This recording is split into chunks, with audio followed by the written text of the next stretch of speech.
Hi friends, Shilpa veg recipes ಚಾನಲ್ಗೆ ಸ್ವಾಗತ. ಇವತ್ತು ನಾನು ರುಚಿಯಾಗಿರೋ ಅಂತಹ ಕೋಸನ್ನ ಬಳಸ್ಕೊಂಡು ಹೇಗೆ ಕೋಸ್ ಸಾಂಬಾರ್ ಮಾಡೋದು ಅಂತ ಹೇಳಿ ಇವತ್ತಿನ ವಿಡಿಯೋದಲ್ಲಿ ತೋರಿಸ್ತಾ ಇದ್ದೀನಿ. ಬನ್ನಿ ಹಾಗಿದ್ರೆ ಹೇಗೆ ಮಾಡೋದು ನೋಡೋಣ. ಫಸ್ಟ್ ನೋಡಿ, ಒಂದು ಕಾಫಿ ಕಪ್ನಲ್ಲಿ ನಾನು ತೊಗರಿ ಬೇಳೆನ ತಗೊಂಡಿದ್ದೀನಿ. ಈಗ ಇದನ್ನ ನೀರು ಹಾಕಿ ಒಂದ್ಸಲ ತೊಳ್ಕೊಳ್ಬೇಕಾಗತ್ತೆ.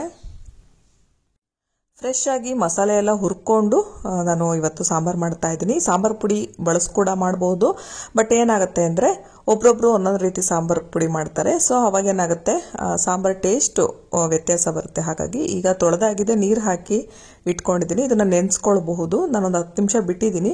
ಈಗ ಇದಕ್ಕೆ ಸ್ವಲ್ಪ ಅರಿಶಿಣ ಮತ್ತು ಎಣ್ಣೆ ಹಾಕೊಳ್ತಾ ಇದ್ದೀನಿ. ಕೋಸನ್ನ ನೋಡ್ತಾ ಇರ್ಬೋದು, ನಾನು ಹೆಚ್ಚಿಬಿಟ್ಟು ಉಪ್ಪು ನೀರಲ್ಲಿ ಹಾಕಿಟ್ಟಿದ್ದೆ. ಅವತ್ತು ಕೋಸನ್ನ ಡೈರೆಕ್ಟಾಗಿ ಹೆಚ್ಚಿ ಬಳಸಬಾರ್ದು. ಅದನ್ನು ಉಪ್ಪು ನೀರಲ್ಲಿ ಹಾಕಿ ಆಮೇಲೆ ನಾವು 1-2 ಸಲ ತೊಳೆದ್ಬಿಟ್ಟು ಕೋಸನ್ನ ಬಳಸಬೇಕಾಗತ್ತೆ.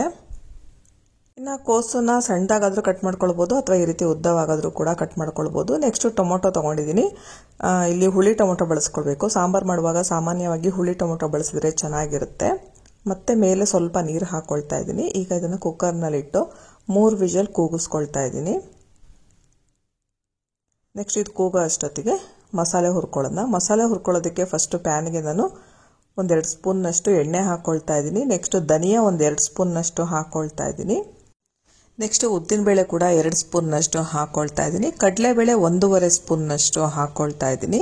ನೆಕ್ಸ್ಟ್ ಜೀರಿಗೆ 1 ಸ್ಪೂನ್ ಹಾಕಿದ್ರೆ 1/4 ಚಮಚದಷ್ಟು ಮೆಂತೆ, 1/4 ಚಮಚದಷ್ಟು ಮೆಣಸಿನಕಾಳು, 1/4 ಚಮಚದಷ್ಟು ಸಾಸಿವೆ ಹಾಕ್ತಾ ಇದ್ದೀನಿ. ನೆಕ್ಸ್ಟ್ ಬ್ಯಾಡಗಿ ಮೆಣಸಿನಕಾಯಿ 6 ಹಾಕಿದ್ರೆ 4 ಗುಂಟೂರು ಮೆಣಸಿನಕಾಯಿ ಹಾಕ್ತಾ ಇದ್ದೀನಿ. ಒಂದೇ ಒಂದು ಪೀಸ್ ಅಷ್ಟು ಚಕ್ಕೆ ಹಾಕೊಳ್ತಾ ಇದ್ದೀನಿ. ಇದಿಷ್ಟು ಹಾಕಿದ್ಮೇಲೆ ಸಣ್ಣ ಉರಿಯಲ್ಲೇ ಹುರ್ಕೊಳ್ಬೇಕು. ಹೈ ಫ್ಲೇಮ್ ಇಟ್ಟು ಹುರಿಬಾರ್ದು. ಮತ್ತೆ ಯಾವುದೇ ಮಸಾಲೆ ಪದಾರ್ಥಗಳು ಕೂಡ ಅಷ್ಟೇ ಒತ್ತೋಗಬಾರ್ದು. ನೆಕ್ಸ್ಟ್ ನಾ ಇಲ್ಲಿ ಇಂಗನ್ನು ಕೂಡ ಹಾಕೊಳ್ತಾ ಇದ್ದೀನಿ. ನೆಕ್ಸ್ಟ್ ಒಂದು 1/4 ಚಮಚದಷ್ಟು ಗಸಗಸೆನ ಕೂಡ ಸ್ವಲ್ಪ ಹುರಿದಾದ್ಮೇಲೆ ಹಾಕೊಳ್ತಾ ಇದ್ದೀನಿ.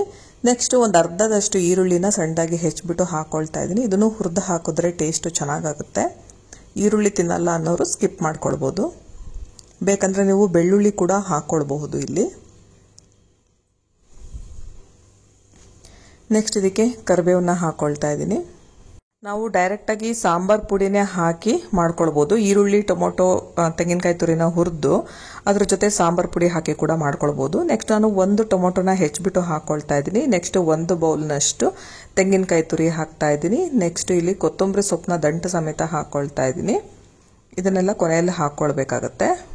ಸ್ವಲ್ಪ ತೆಂಗಿನಕಾಯಿ ತುರಿ ಸ್ವಲ್ಪ ಕಲರ್ ಚೇಂಜ್ ಆಗಲಿವರೆಗೆ ಹುರ್ಕೊಂಡ್ರೆ ಚೆನ್ನಾಗಾಗತ್ತೆ. ಮತ್ತು ಸಾಂಬಾರು ಕೂಡ ಬೇಗ ಹಾಳಾಗೋದಿಲ್ಲ. ಹಾಗಾಗಿ ಕಾಯಿನ ಹುರಿದ್ಬಿಟ್ಟು ಹಾಕೊಳ್ತಾ ಇದ್ದೀನಿ. ಇಲ್ಲ ಅಂದರೆ ಇದನ್ನು ಸ್ಕಿಪ್ ಮಾಡಿ ನಾವು ಡೈರೆಕ್ಟಾಗಿ ರುಬ್ಬುವಾಗೆ ತೆಂಗಿನಕಾಯಿನ ಹಾಕೊಳ್ಬೋದು. ನೆಕ್ಸ್ಟ್ ಸ್ವಲ್ಪ ಅರಿಶಿಣ ಹಾಕಿ ಇದನ್ನು ಹುರ್ಕೊಳ್ತಾ ಇದ್ದೀನಿ. ಈಗ ಹುರಿದಾಗಿದೆ. ಈಗ ಇದು ತಣ್ಣಗಾಗೋ ತನಕ ಬಿಡಬೇಕು. ತಣ್ಣಗಾದ್ಮೇಲೆ ನಾನು ಮಿಕ್ಸಿ ಜಾರಿಗೆ ಹಾಕೊಳ್ತಾ ಇದ್ದೀನಿ.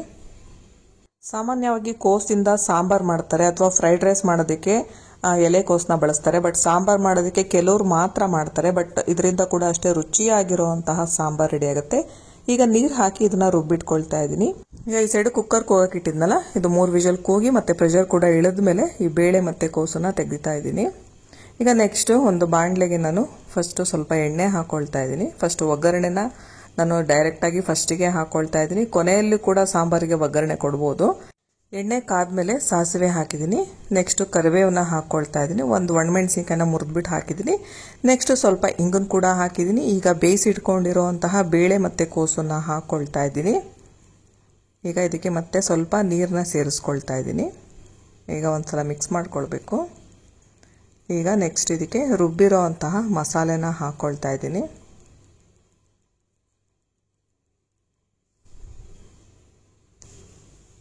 ಈಗ ಮಸಾಲೆ ಹಾಕಿದ್ಮೇಲೆ ಮಿಕ್ಸ್ ಮಾಡ್ಕೊಳ್ಬೇಕು. ಇನ್ನು ಮಿಕ್ಸಿ ಜಾರಲ್ಲಿ ಉಳ್ಕೊಂಡಿರುವಂತಹ ಮಸಾಲೆಗೆ ಸ್ವಲ್ಪ ನೀರು ಹಾಕಿ ಅದನ್ನು ಕೂಡ ಹಾಕ್ಕೊಳ್ತಾ ಇದ್ದೀನಿ. ನೀರನ್ನ ನೋಡಿಕೊಂಡು ಹಾಕ್ಕೊಳ್ಬೇಕು. ನಿಮಗೆ ತುಂಬ ಗಟ್ಟಿಯಾಗಿರಬೇಕು ಸಾಂಬಾರು ಅನ್ನೋದಾದರೆ ನೀರನ್ನ ಸ್ವಲ್ಪ ಕಡಿಮೆ ಹಾಕ್ಕೊಳ್ಳಿ. ಸ್ವಲ್ಪ ನೀರಾಗಿರಬೇಕು ಅನ್ನೋದಾದರೆ ಸ್ವಲ್ಪ ನೀರನ್ನ ಜಾಸ್ತಿ ಹಾಕ್ಕೊಳ್ಳಿ. ಈಗ ಇದಕ್ಕೆ ಉಪ್ಪು ಹಾಕ್ಕೊಳ್ತಾ ಇದ್ದೀನಿ. ನಾನು ಅಳತೆ ಸ್ಪೂನ್ ಇಟ್ಕೊಂಡಿದ್ದೀನಿ. 2 ಸ್ಪೂನ್ನಷ್ಟು ಉಪ್ಪು ಹಾಕಿದ್ರೆ ಸಾಕು ಇದಕ್ಕೆ. ನೆಕ್ಸ್ಟು ನಿಂಬೆ ಹಣ್ಣಿನ ಗಾತ್ರದಷ್ಟು ಹುಣಸೆ ಹಣ್ಣನ್ನು ನೆನೆಸಿಟ್ಕೊಂಡಿದ್ದೆ. ಅದನ್ನು ಈಗ ಕಿವುಚ್ಬಿಟ್ಟು ಅದನ್ನು ಹಾಕ್ಕೊಳ್ತಾ ಇದ್ದೀನಿ. ರಸನ ಹಿಂಡ್ಕೊಳ್ತಾ ಇದ್ದೀನಿ. ನೆಕ್ಸ್ಟ್ ನಾನು ಇಲ್ಲಿ ಸ್ವಲ್ಪ ಬೆಲ್ಲ ಕೂಡ ಹಾಕ್ಕೊಳ್ತಾ ಇದ್ದೀನಿ. ಸಾಂಬಾರಿಗೆ ಬೆಲ್ಲ ಹಾಕಿದ್ರೆ ಚೆನ್ನಾಗಿರುತ್ತೆ. ಉಪ್ಪು, ಖಾರ, ಹುಳಿ, ಬೆಲ್ಲ ಎಲ್ಲ ಕರೆಕ್ಟಾಗಿದ್ದರೆ ಹದವಾಗಿ ಸಾಂಬಾರು ರುಚಿಯಾಗಿ ಚೆನ್ನಾಗಿರುತ್ತೆ. ನಾವು ಇದನ್ನು ಮುದ್ದೆ ಜೊತೆ ಅನ್ನ ಜೊತೆ ಸರ್ವ್ ಮಾಡಿದ್ರೆ ಒಳ್ಳೆ ಟೇಸ್ಟ್ ಆಗಿರುತ್ತೆ. ನೆಕ್ಸ್ಟ್ ಇದಕ್ಕೆ ಕೊತ್ತಂಬರಿ ಸೊಪ್ಪನ್ನ ಹಾಕಿ ಚೆನ್ನಾಗಿ ಕುದಿಸ್ಬೇಕು. ಎಷ್ಟು ಚೆನ್ನಾಗಿ ಕುದಿಸ್ತೀವೋ ಅಷ್ಟು ಚೆನ್ನಾಗಿ ಸಾಂಬಾರ್ ಟೇಸ್ಟು ಚೆನ್ನಾಗಾಗುತ್ತೆ. ಈಗ ನೋಡ್ತಾ ಇರ್ಬೋದು ಸಾಂಬಾರ್ ಕುದೀತಾ ಇದೆ. ಸಾಂಬಾರ್ ಚೆನ್ನಾಗಿ ಕುದೀತಾ ಇದೆ. ನೊರೆ ಎಲ್ಲ ನೋಡ್ತಾ ಇರ್ಬೋದು ಸೈಡಲ್ಲಿ ಬಂದಿದೆ. ಈ ರೀತಿ ಆದರೆ ಸಾಂಬಾರ್ ಆಗಿದೆ ಅಂತ. ಈಗ ಸ್ಟವ್ ಆಫ್ ಮಾಡಿ ಸರ್ವ್ ಮಾಡ್ತಾ ಇದ್ದೀನಿ. ನೀವು ಕೂಡ ಈ ರೆಸಿಪಿನ ಒಮ್ಮೆ ಟ್ರೈ ಮಾಡಿ. ನಿಮಗೆಲ್ಲ ಈ ವಿಡಿಯೋ ಇಷ್ಟ ಆಯಿತು ಅಂದರೆ ಲೈಕ್ ಮಾಡಿ, ಶೇರ್ ಮಾಡಿ ಹಾಗೂ ಸಬ್ಸ್ಕ್ರೈಬ್ ಮಾಡಿ. Thank you friends.